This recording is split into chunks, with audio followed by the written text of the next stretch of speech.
So this is definitely not the video that I had planned for this week, but life happens, so we're just gonna roll with what we're working with.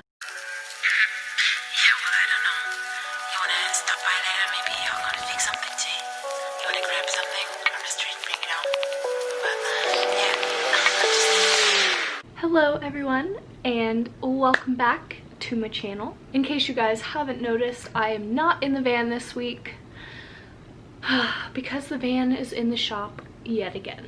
So I have come up with, in my saltiness, 10 reasons why you shouldn't live in a van. I am still very much in love with the life that Josh and I live, and we love our van so much and we wouldn't change anything. But I'm just gonna put this situation to good use and give you guys a little bit more of the reality of van life. Social media in and of itself tends to be a highlight reel, so I know that a lot of the negatives or the downsides to van life can often go overlooked. I personally think it's really important to share the downsides of this lifestyle as well, because it isn't always what it's chalked up to be. So we're just going to start with the most relevant one for me this week. The first reason that you shouldn't live in a van. This one is a little bit Sprinter specific. We did go with a 2003 Dodge Sprinter van, which does come with a Mercedes engine, and a Mercedes engine comes with some very expensive repairs. Over the last week, we needed a whole new set of tires. So this is 6 brand new tires, all new brake pads, and new back rotors. So that repair that we got finished up last week ended up costing us $2,300. Lucky for us, we're just gonna get them all out of the way at once. The van is back in the shop this week. We are now having to replace the fuel injector pump and a couple of sensors associated with that. The mechanics have been super friendly, and I honestly have had a really good experience with the shop that we've been working with this week. But the mechanic did actually have to tell me to sit down before he would give me the price on the repair. Upon sitting down, he broke the news to me that the repairs this week are going to cost us $4,400. So that leaves us at about a $7,000 week. These repairs don't come up all the time, but when they do, it really hurts. So there's a lot of problems that come up when the van is in the shop. Not only are the repairs quite expensive and can do some pretty severe damage to the pocketbook and the soul, if we're being honest, but also when our van is in the shop, not only are we out of a vehicle, but we are also out of a home. So this can continue to escalate that price quite a bit further. We were very lucky that all of these mechanical issues came up while we were at home in Columbus, and we have some very wonderful family. We are staying with my lovely mother-in-law. Thank you so much, Lori. We appreciate it endlessly. She has been so kind to let us stay here this week while we get all of this sorted out. Had these repairs come up while we were traveling, this would have been a different story. So we would have had to find a hotel room or some alternative place to stay, Airbnb, that kind of thing. So that just kind of bumps that price point up further and further. I know a lot of vans, the repairs don't get quite this expensive, but because we did go with that Sprinter van, we are feeling the effects, guys. It's been a week. So that was the tea on this week. That's why I'm feeling a little salty. That's what inspired this video. So let's just move on to number 2. The next reason that you shouldn't live in a van is the smells. Small spaces get very smelly very fast. So if you have like a major issue with like smell things, van life may not be for you. I'm not saying that our van like smells disgusting all the time, but you know, it has its moments. Gray water tanks can get very rank if you don't clean them out super often. The same goes for portable toilets. After a while, there does come to be a little bit of a smell. Dirty laundry piling up, dirty dishes piling up, dirty humans living in the van. It can all just get a little bit fragrant sometimes, not gonna lie. All of these are just kind of normal things, you know, that come with life, but when you put them in a very small, not super ventilated space, yeah. Okay, so moving on. similar, but like not exactly the same. The third reason to maybe consider not living in a van is hygiene. As you guys saw a couple of weeks ago, I had a little bit of a meltdown about a shower. I could lie to you and say that this is the first time that I've cried about a shower, but it's not. It's really not. Especially with everything going on with COVID right now, showers have been much harder to come by for us, and there have been a lot more meltdowns about being gross. So if you are the kind of person that needs to have a shower every single day, van life may not be for you. We do still shower, obviously. We're not disgusting, although the way this video is going, I could see how you might think otherwise. We shower about twice a week. I wash my hair maybe once every week, 2 weeks. And then to supplement that, we do take baby wipe showers, kind of spray ourselves off, wipe down with water from the sink. Not always glamorous. All right, reason number 4 that you may want to consider not living in a van. I don't really know how to word this one. So with a limited supply of water, propane, and electricity, you really do have to ration and plan. If you plan on being out camping for a week, you have to make sure that you are all stocked up on all of these things: food, water, propane. Make sure that you get enough sunlight to charge your batteries, and sometimes this can get a little bit stressful. There's been quite a few times that we have run out of one of those things when it was not very ideal to run out of one of those things. So for this one, I decided we could do a little bit of a story time. The first time that we ran out of propane when we shouldn't have run out of propane, let me set the scene for you guys. It was, I want to say, first or second day at a wonderful campsite that we had found. We had just gotten all settled in, had our first night there. Everything was great. Josh got up and started the coffee like he does every morning. Bless his soul, because I just can't function without caffeine. Partway through boiling the water, I heard the sound that no caffeine addict wants to hear. At 8 in the morning, the fizzle of the propane running out before the coffee was made. Oof. I don't know if I can accurately put into words how much this hurt me to have to go and do errands without caffeine. So we had to pack up our entire campsite and drive all the way back to town for propane. It was a rough morning. Upon arriving in said very small town, we realized it was Sunday. And here's the thing about traveling in small towns: a lot of stuff's not open on Sundays. Propane was nowhere to be found. So we ended up having to drive over an hour to the nearest Walmart to fill up our teeny tiny propane tank to make a coffee. Again, I would love to say that this is the only time this has happened, but story time part 2. Why does my camera always die in the middle of filming? Back in business. New goal for next week: camera doesn't die while filming. We will see if I can get it together enough to make that happen. Also, if you notice the construction sounds in the background, they are doing some work on the driveways in the area, so if you hear it, that's what is happening. So the second time that we ran out of propane when we really shouldn't have. We were camping yet again because we only seem to run out of things when we're not in the city. We are at probably one of my favorite campsites we've ever been at. We stayed at a really beautiful free campsite up near Lake Michigan. Getting ready for dinner. I had a glass of wine. I find cooking substantially more enjoyable with a glass of wine. So I've got some pasta on the stove boiling, cutting up some veggies, and again, that lovely sound of the propane tank running out. I had to finish my very large glass of wine very quickly because you can't have open alcohol in a moving vehicle. Obviously, not safe. Don't drink and drive. Don't drink in the car. All the disclaimers. Luckily, at this point, I was the only one a little tipsy off the wine. So again, we packed up our campsite, hop in the car, and you guessed it, head back to town.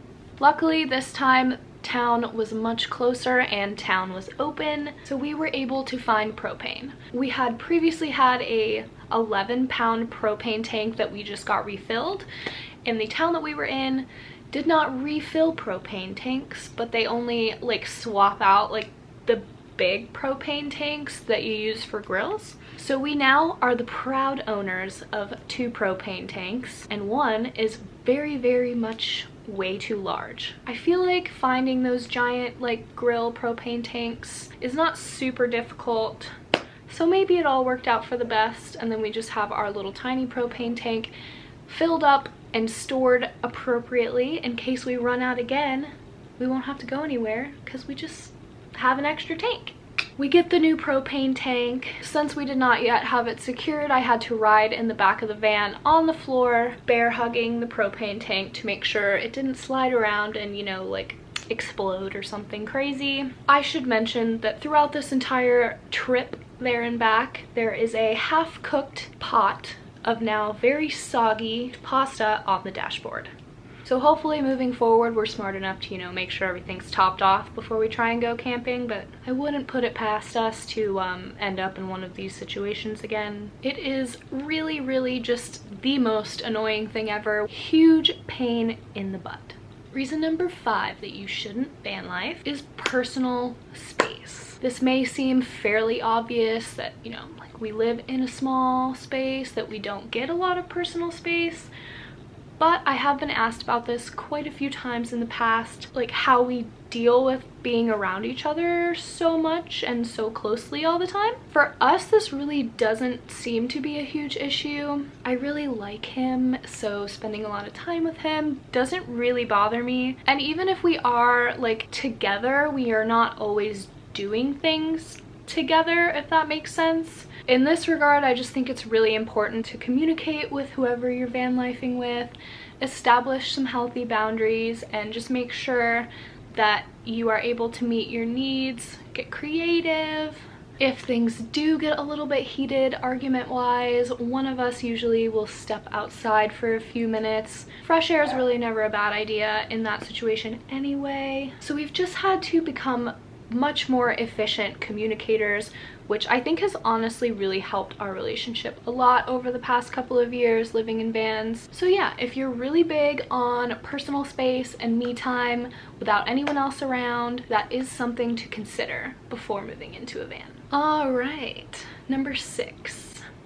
This is the one that I struggle with the most, honestly: temperature control. So I actually made a full video about temperature control and living without air conditioning in the summer. If you guys haven't seen that, I'll pop that up here and you can give that a watch. Not having sufficient temperature control can get very uncomfortable, not only in the summer but in the winter as well. We did insulate our van pretty well, but there's only so much you can do when you're parking a big metal box directly in the sun.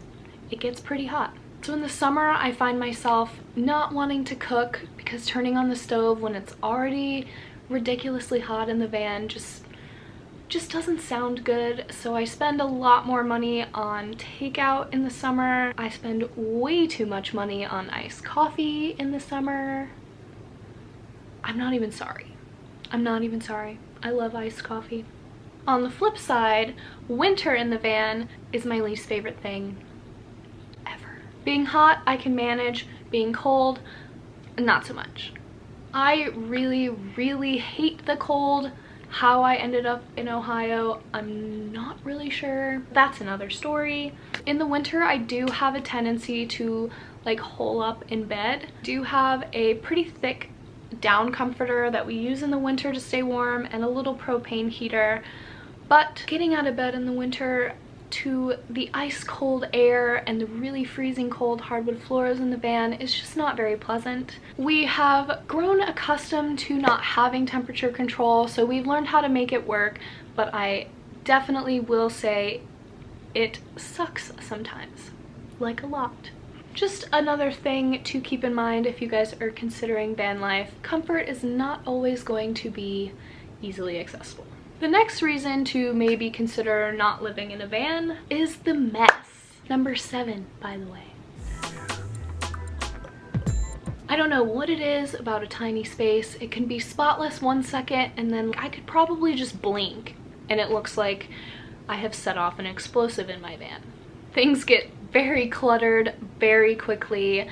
Things pile up very quickly, and if you don't stay very on top of putting things back away as you use them, mud tracks in fairly easily, dirt, Haley's hair. I feel like she sheds a whole dog every single day. So very small spaces get very, very messy very quickly. So if you don't like cleaning, maybe a van isn't for you, because I want to say I clean at least twice a day, but depending on the day, it can go up. My broom is my best friend. I spend a large portion of my days tidying and cleaning up. Clutter really bothers me, so a messy van just doesn't work for me. But I know some people don't really mind, so I guess, again, just personal preference, just something to think about. All right, number 8. So in a van, everything takes about 3 times longer than it should. And when I say everything, I do mean everything. Making a bed seems like a very quick chore, but in our situation, it is not only making a bed, it is making a bed into a couch. It does take a few minutes, but it really doesn't bother me, and I really enjoy having a couch space during the day and a bed space at night. It helps me kind of compartmentalize my life a little bit easier, if that makes any sense. Running errands takes quite a bit longer because every time you want to move your house, the house has to be clean. There's that number 7 again. You can't have anything on the counters, anything loose, because when you drive, it will just go everywhere. Even something as simple as running to the gas station or the grocery takes quite a bit longer. And also just driving a giant van is just like less comfortable than driving a small car, so it takes me a little bit longer because when I drive the van, I drive like an old lady. That brings us to number 9. This one I try not to think about too often because it really stresses me out. But when you drive a car, you run the risk of being in a car accident. When you drive a house, you have that same risk, but if you wreck your house, it sucks like way more. So driving the van does actually stress me out quite a bit. Like I've said before, I'm not the best driver, so I try to leave most of the driving to Josh just for my sanity's sake. But this is definitely something to consider when building a van, and putting so much of an investment into a vehicle is that the risk is always there that something could happen on the road. I'm just gonna group this next one kind of in with number 9 as well. But in the same regards, vehicles also do get broken into, and when someone breaks into your car, that sucks. But when someone breaks into your car, that's also your house. They have now hit the car jackpot. All your stuff is now theirs, or they just drive away with your house. I've made myself anxious just talking about it. There are a lot of safety measures that can be put into place to help prevent things like this from happening. Proper insurance on a van. If you are building out a van, make sure you document all of the money that you're putting into the back, and there are insurance companies that will work with you. Our pocket door does help with security against break-ins as well. It just makes the back a little bit less accessible, and it makes it a little bit less obvious that there is anything valuable in the back to begin with. But we can take safety measures all day long, and at the end of the day, the risk is still there, so. And last but not least, number 10. If you are a very routine-based person, van life may not be for you. Because every single day does look a little bit different depending on where we park overnight, what city we're in, what chores or errands are on our list for the following day. Having a very structured, routine-based day is pretty much impossible. I'm not saying I don't have any routines. I do still have like a very loose idea of the types of things that I like to do every morning and every night, and a, again, very loose timeline in which I accomplish those things. But I have had to learn to be much more flexible and less rigid in my planning, in my routines, and learn to be a little bit more gentle with myself when things don't go exactly as planned, which is almost always. I actually found that this has been kind of a good lesson for me to learn. Life happens, you know, and it's just I've learned to roll with the punches a little bit more than I used to, so there's a positive for you. Again, I do want to say that Josh and I really do love living in a van, and I know that this lifestyle is not for everyone, but for those of you that are curious or are thinking about building a van, I do think it is very important that you think about these types of things before you just dive right in, because that would just be a very unpleasant experience, honestly. I hope that this was helpful for anyone considering van life or anything similar, because not everything is always highlight reel worthy. Hopefully the next time we catch up, we will be back in the van. I miss her so much. It's so weird to just like lose access to your house. It's very discombobulating. I'm really bad at like last minute packing, so I forgot a plethora of things this week. If you liked this video, if you could please give it a big thumbs up for me, I would really appreciate it. I put out new videos every Sunday all about van life and, well, my life.